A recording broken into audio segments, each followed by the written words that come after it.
My name is Michael Rosen for the Archive of American Television. It is October 24th, 2000, and it's my great pleasure to be interviewing Tony Mottola in Denville, New Jersey. Rolling again. I just want to ask you a couple basic biographical questions here. What was your name at birth? Anthony Mottola, Anthony. Actually, Antonio on my birth certificate, really. But Anthony. Any nicknames? No, Tony, which is common for Anthony. When were you born? April 18, 1918. And where was that? Kearney, New Jersey. Did you grow up in Kearney? Yes, I grew up in Kearney and have a lot of memories about Kearney. Because that's used to be a short ride to Jersey City, where I really started my career as a young musician. You know, I was at 14. I was on a kiddie show, a radio show on WAAT in Jersey City, and I had a little. I want to get to that in a second because I want to ask you some questions about that. Surely. But before we get there, as you were growing up, before you got to radio, what were your hobbies? What would you do as a young kid? My hobby was my guitar. From the time I was 9 years old, in fact, earlier than that, my father played a little guitar, and I wanted to play guitar. I wanted to.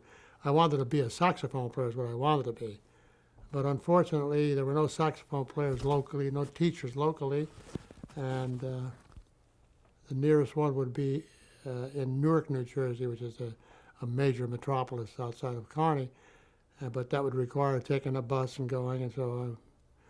My parents thought I was too young to be doing that on my own, so my father said, "Why don't you? We have a guitar in the house. Why don't you fool around with that and learn how to play that first?" You know, and I fell in love with it, got it, and that's what I spent my early career doing. I really knew at that age I wanted to be a musician. Why was that? Well, because my father had a lot of recordings in the house. He had a lot of ranging from Caruso records, Enrico Caruso, the great opera singer, to Louis Armstrong, and to the fabulous Django Reinhardt, the French guitarist with the Hot Club of France, and my first real inspiration, Eddie Lang, who was the guitarist with Bing Crosby, whom I used to listen to on the radio. He was Bing Crosby's accompanist.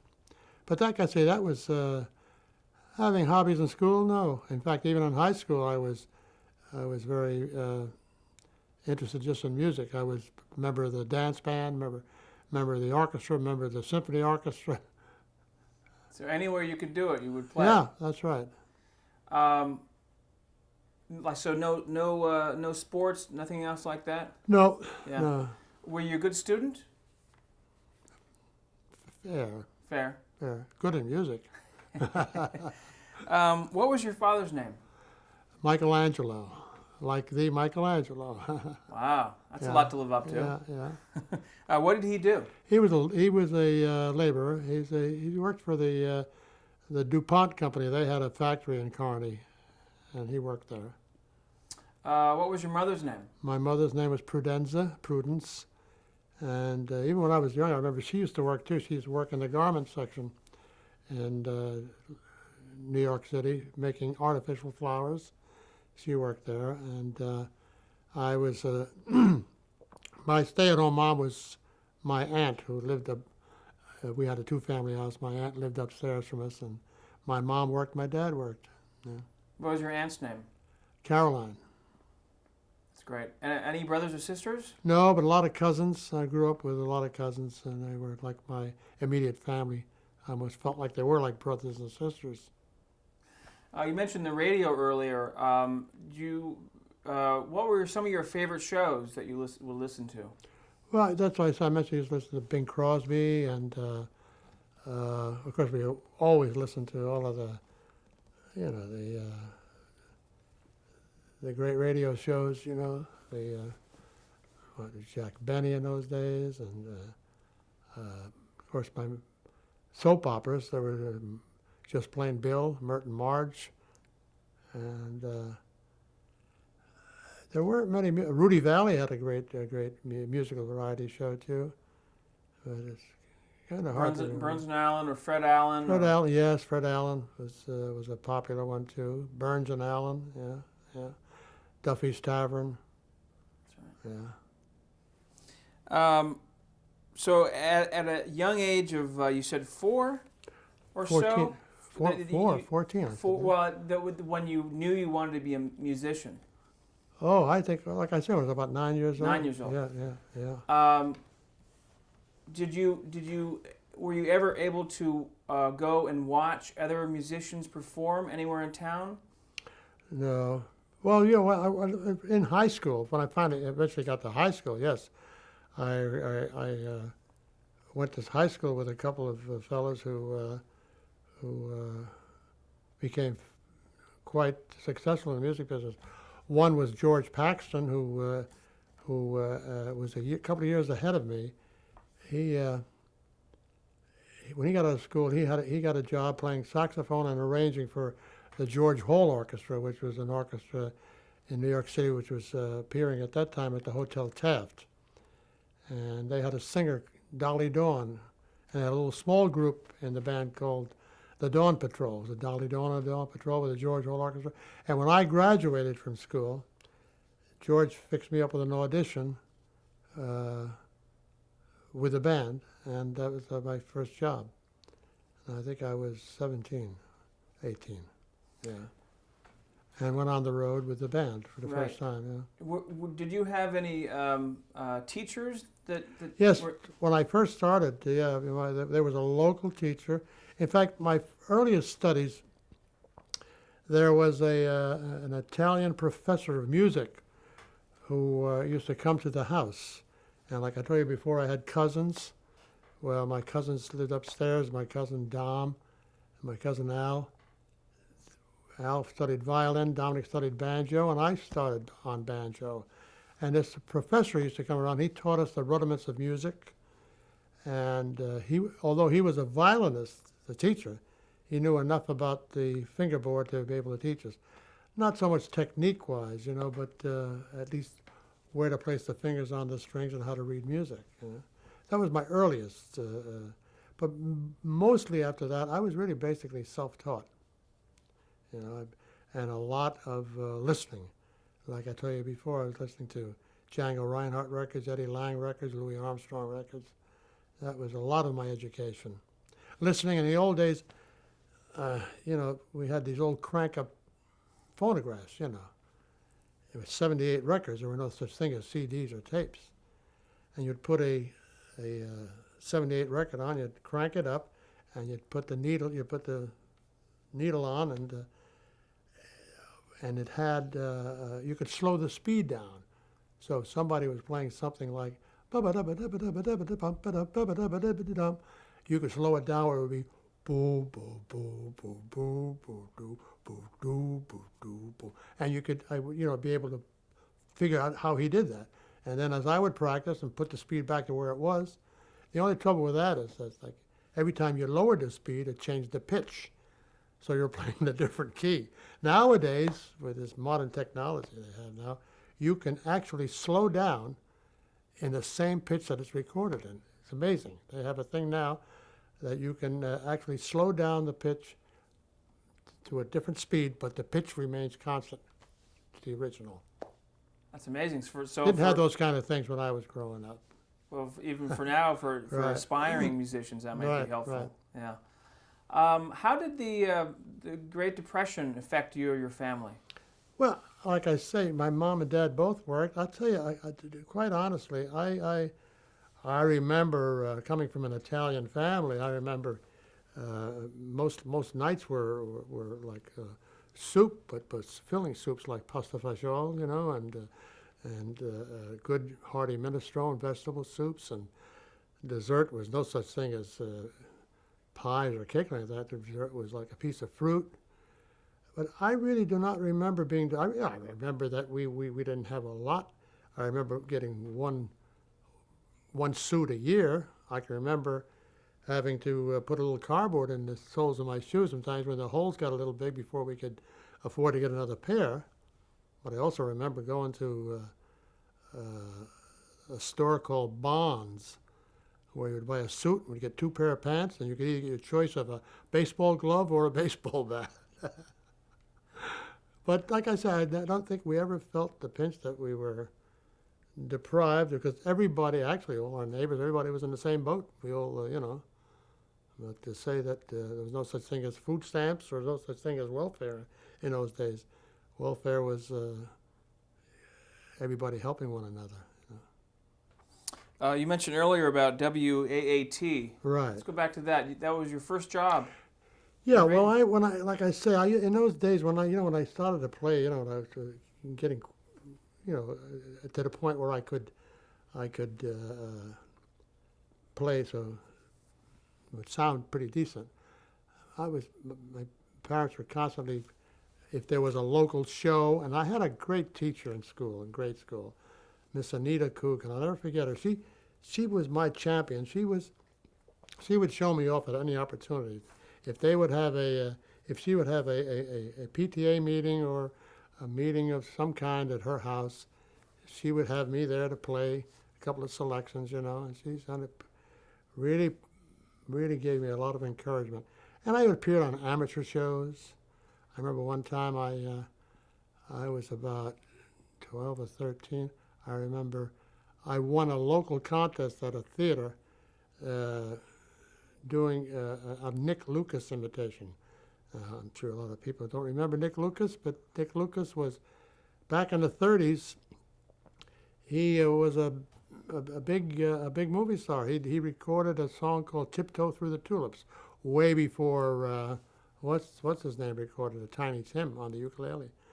Nick Lucas was called the singing troubadour or whatever it was, but he was a guitarist who sang, had a beautiful voice, and I did an imitation of him singing and playing the guitar. And the first prize was a week's engagement at the Branford Theater in Newark with a staggering sum of $125 I got. I had to get out of school, I had to get permission, but I appeared there as the winner of this contest. That was the first prize. That's a lot of money my for first, that. Yeah, that. And like I say, that was my first experience. And then going around all these different shows, I somehow got to WAAT, and there was a children's show there every Sunday morning. They had a radio show for an hour, 9 to 10, Sally and Sam's Children's Hour. And I was on that show, and as a player and as an entertainer with a bunch of other kids. Actually, what it was a dance and music school, and as part of the school, they had this group of children who were regulars who appeared on the show every Sunday morning. And in fact, one of those who appeared on it was my wife, my future wife-to-be.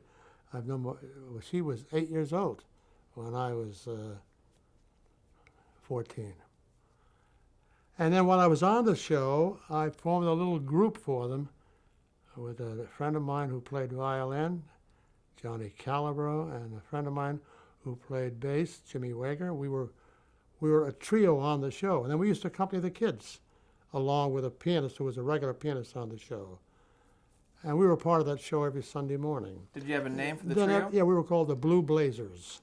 Then after a while,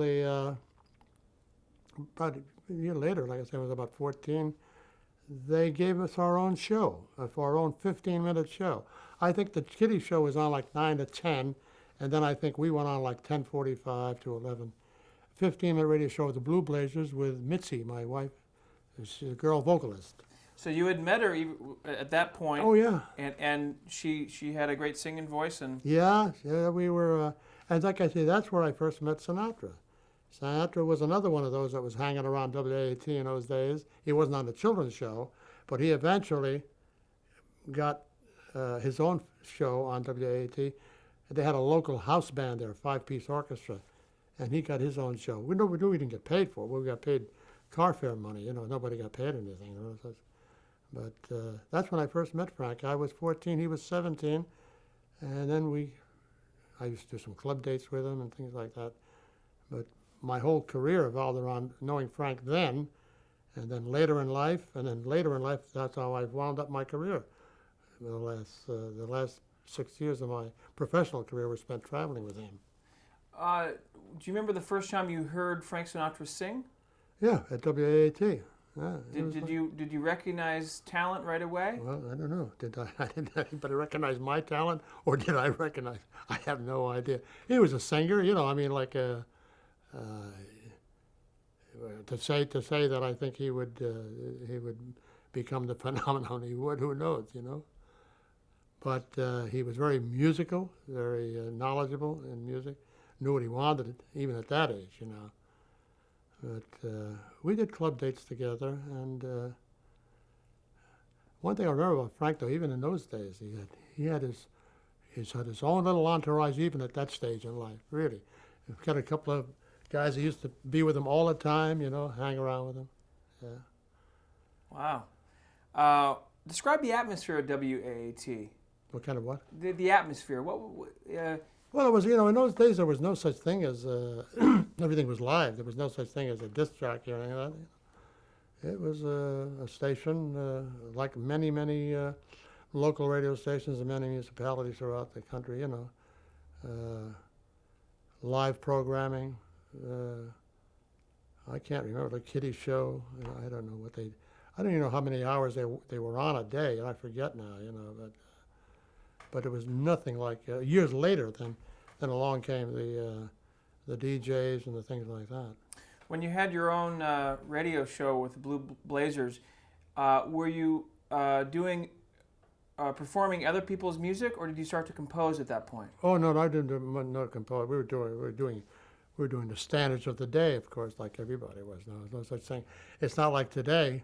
Today, you have a 14-year-old writing his own songs and becoming a monster platinum record in a week. You know, no, we did all the standards, all the regular Irving Berlin standards and the things that are popular songs of the day. And was sheet music as accessible as it was, or as it is today? Oh yeah, we used to go. Like I said, we'd make the trip, the daily trips to the Brill Building in New York, which was Tin Pan Alley. That's where all the music publishers were at. We'd go from floor to floor, to publisher to publisher. You got any lead sheets, you know? And we would stick out our chests and say, you know, we have a radio show in Jersey City on WAAT, and they would hand us over sheet music. Frank used to do the same thing. He would go to try to get orchestrations, or there were stock orchestrations of a hit, like say like Stardust or something, you know. So that if he did a club date, he'd have music for the band to pass around. No such thing as special arrangements, you know. We'd read our own special arrangements. So how did you come to join the George Hall Orchestra? Well, like I told you, then when my friend George Paxton got out of school, I got out a year later. He called me and told me he had an audition set up for me, and I took the audition and passed the audition and joined the band. I was 18 at the time. I think it was 1937. I think. That's what I have here. Yeah. Who were the other musicians as part of the George Hall? Well, George Paxton, Johnny Guarneri, who was a great jazz pianist, who was my roommate in the band. Johnny eventually, he was like they have today, like these sports figures, how they steal them from one team to another, they buy their contracts. In those days, they just offered a guy more money, and away he would go. We had Johnny Guarneri on piano, and Nick Fatul on drums, and they both, after only a year that I was with the band, Benny Goodman hired them away from George Hall because they were both fabulous musicians. And our bass player was Lou Simon, father of Paul Simon, not the senator, the Paul Simon, the singer, yeah. And where did you tour? Mostly south, mostly the southern states, over to Texas, into Chicago. And in those days, the George Hall band was not like a top echelon band, like we'll say like Benny Goodman, Tommy Dorsey. It was what they call a second echelon band, like Ted Weems or Blue Barron, George Hall. And so consequently, we traveled by bus mostly, and usually a lot of one-nighters with 400-mile stop jumps between cities, sleep all night in the bus, get in, check into a hotel in the morning, and get ready for that night's performance, then leave again the next night. Then every once in a while we'd luck out and get, like, I remember is it the Rice Hotel in Houston. I think we'd get a 2-week engagement, a steady engagement, and that was always a thrill because they would have remote broadcasts from these different venues, different hotels, and we'd have like a late night broadcast on one of the networks or something, and my father would be able to hear me at home, and he used to write to me, tell me how proud he was hearing the band. He said, "That's my son playing in that band there," and it was rough. I was with the band for a year, and I was just out of school, just first time away from home, and those long bus trips, and then you're eating everything. It seems like everything down south was fried in those days. Fried steaks, fried this, fried donuts, fried everything. I developed a little problem with my stomach, and after a year, I decided it was time to leave. So I left the band and came to New York to make my way into the Big Apple. I joined I was a member of the musicians union, and so I tried to get started in New York, which is what I eventually did. And was that when you were hired at CBS? Yep, that's so by that time I was like about 20, and I was doing some club dates, and I met a fellow, a musician who was doing some work in the radio studios, not a lot, but he was like he had a little bit of a foot in the door there, and he knew this at that time. The busiest guitarist in New York City in the studios was a fellow named Carl Chris, and another fellow was Dick McDonough. And through this bass player, he was telling Carl Chris about this young guy who just came to New York, which was me.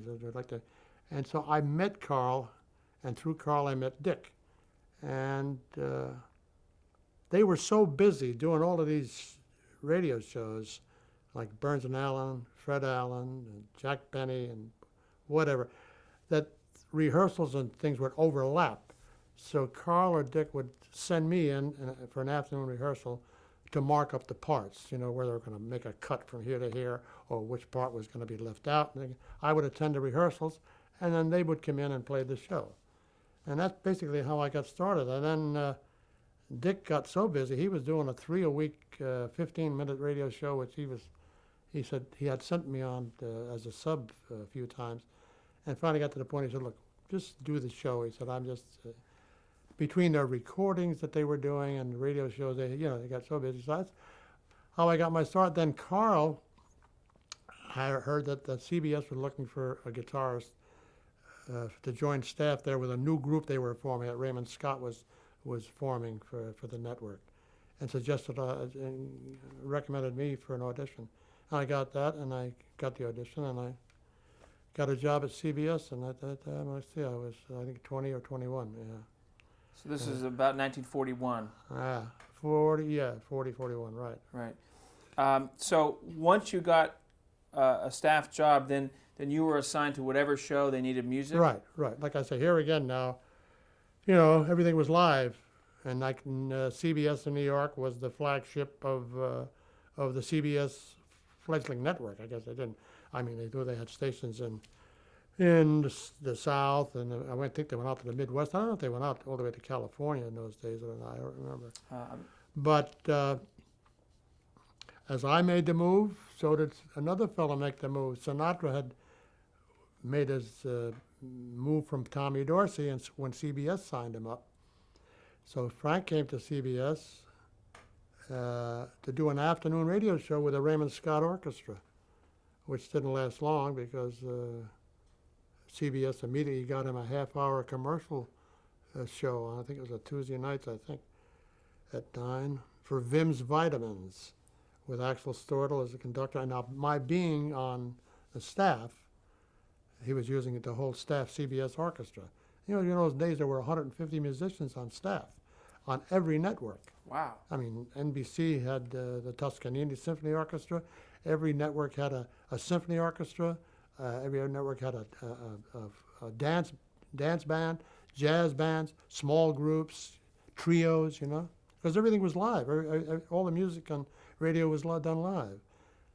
So then when Frank got this half-hour show, naturally I was assigned to it. So that was the first we had worked together since our days at WAAT. And interestingly enough, after Frank got the commercial show, they replaced him with another young singer who just left the Ted Weems Orchestra for the afternoon show. Was called Perry Como. And I started an association with Perry that went on for over 25 years. And like I say, then I was at CBS for many years and progressed into the television eras coming up while I was there at CBS. I was going to ask you, when you first arrived into New York, what was New York like? What do you remember first starting to live in the city? One of the first things I remember is being able to drive my car and practically park in front of the CBS building on Madison Avenue or right around the corner, It was a lot quieter, and I remember one of the things I remember really musically was Swing Street, 52nd Street, between 7th Avenue and what was it? 5th Avenue, yeah, that one block on 52nd Street, or from 6th to 5th, I guess. There must have been 10 clubs, 10 jazz clubs on either side of the street. The Onyx, the Open Door, Hickory House, and you could walk along that street, and especially in the summertime, when the doors were open, and you'd walk, you could hear Louis Armstrong and coming out of the music at one of the clubs. Next, they would have Billie Holiday. They would have Lester Young from the Count Basie Band.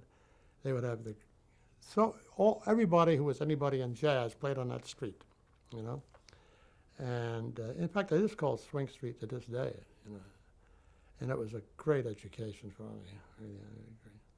And I'll pause you there and change tapes. Okay. Wow.